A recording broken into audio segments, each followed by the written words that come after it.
Mr. Smith. Thank you, Mr. Chairman. Mr. Rubin, thank you. And I'm going to try something a little different here. I'm going to let you get a complete sentence out in response to a question so we can hopefully elicit some information. But first of all, the document request, the first document request that this committee sent out was on November 18th. The committee was formed in May.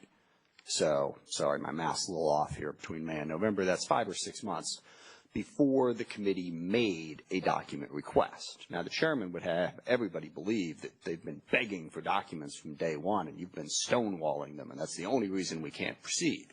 But fact number one is, from May to November, there were no document requests from this committee, okay?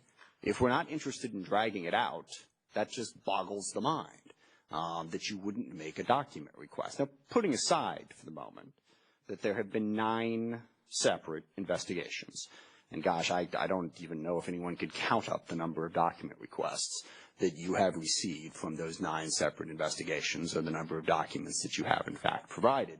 But the reason Democrats on this committee are concerned about the so-called glacial pace is that's a long time to wait for a document request if you're in a big hurry.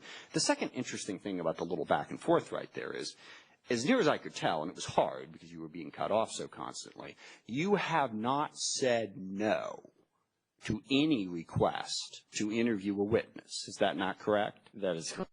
So let's just be clear about this.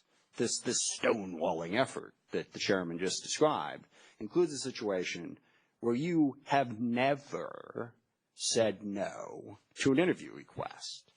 And the interview requests have been relatively slow in coming.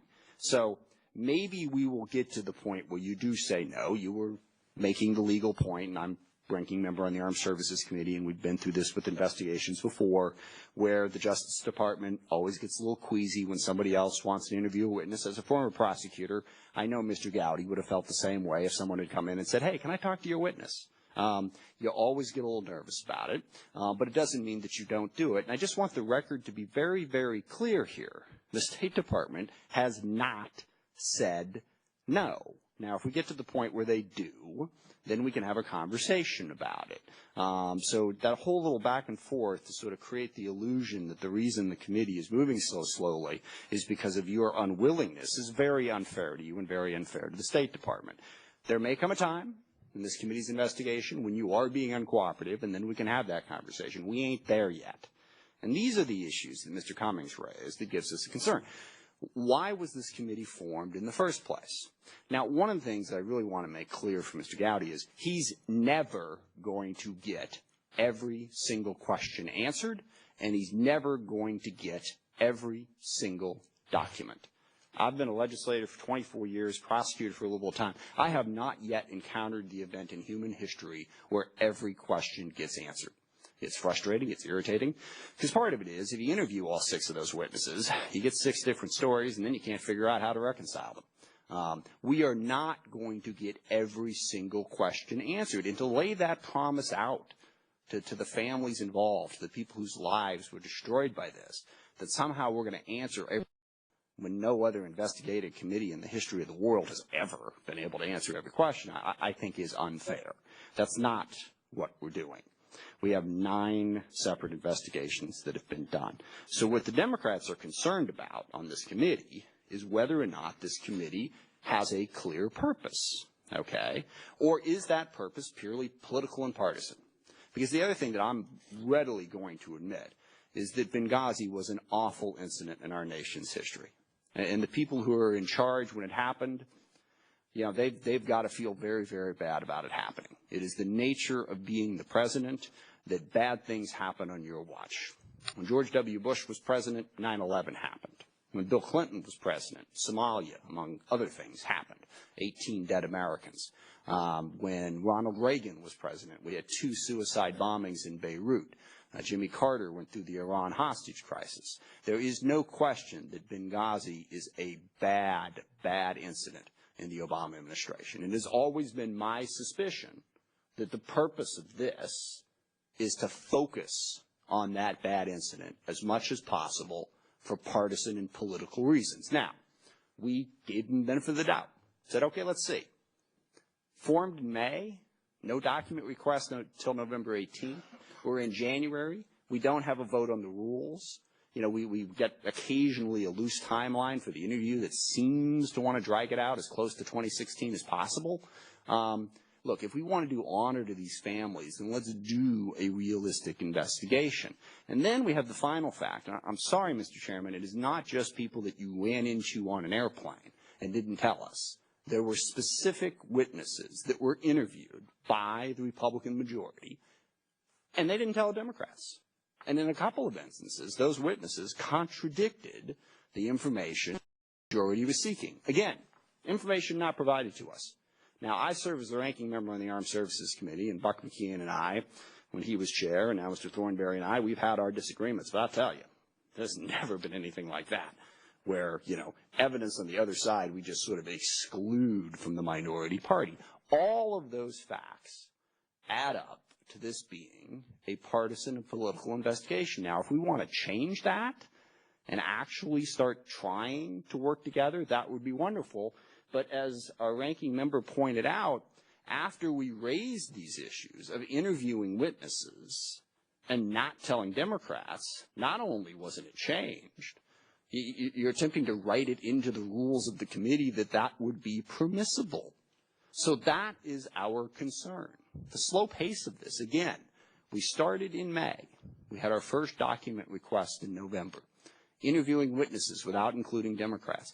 All of this points to a goal and objective of this committee that doesn't have much to do with finding out the truth and doesn't have much to do with preventing future attacks. Now, I hope we get better than that, but I got to tell you, what I just witnessed between the chairman and Mr. Rubin here, trying to make it look like they're being stonewalled when they're not, hardly encourages me. And again, I'll just conclude by emphasizing the fact that Mr. Rubin pointed out they have not said no to interviewing a witness. And I agree with Mr. Gowdy. As members of Congress, we're constantly bumping heads against one administration or another. We want to interview every witness. And when we get to the point where you do say no, well, then maybe we'll have an argument. But you haven't said no. The documents you're trying to generate, the document request, as I understand it, included a request for 2 years' worth of information from about, 14 different people all around Libya. And in the era of text and everything else, that's a heck of a lot of information to find, and good luck finding it. And I see no evidence that either of these gentlemen are not trying their best to find it and provide it for us. I don't know if you're going to find everything, but it is clear that there is no stonewalling effort here, that the reason that we've moved so slow is because of the decisions made by the committee. Now again, I tend to be a little bit more impatient than our ranking member. That's why he's got the top job. He's better at it.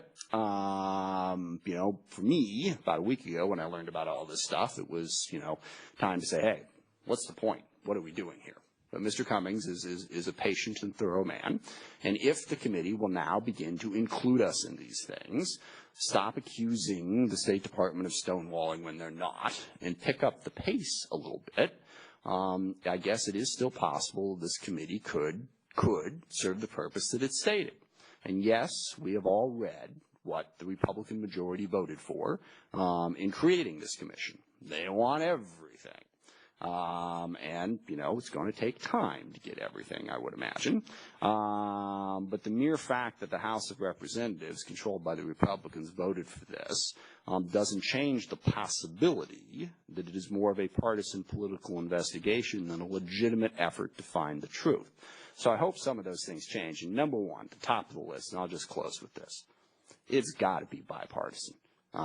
You can't be interviewing witnesses, particularly when we come to find out that some of those witnesses who were interviewed were being interviewed to attempt to establish, a line of, an argument, and it turned out that witness directly contradicted that line of argument, and then you don't tell the other side. And Mr. Gowdy's pointed out he's a prosecutor. You do that in open court, a piece of information like that, you don't provide it to the other side. As a prosecutor or a defense lawyer, you go to jail, all right, because that is a violation of the laws of the court. I would hope that Congress would at least live up to that. So I sincerely hope that we do better. I look forward to the documents. I don't envy you your job. There's so many documents in the world, but I hope you will provide them, and I hope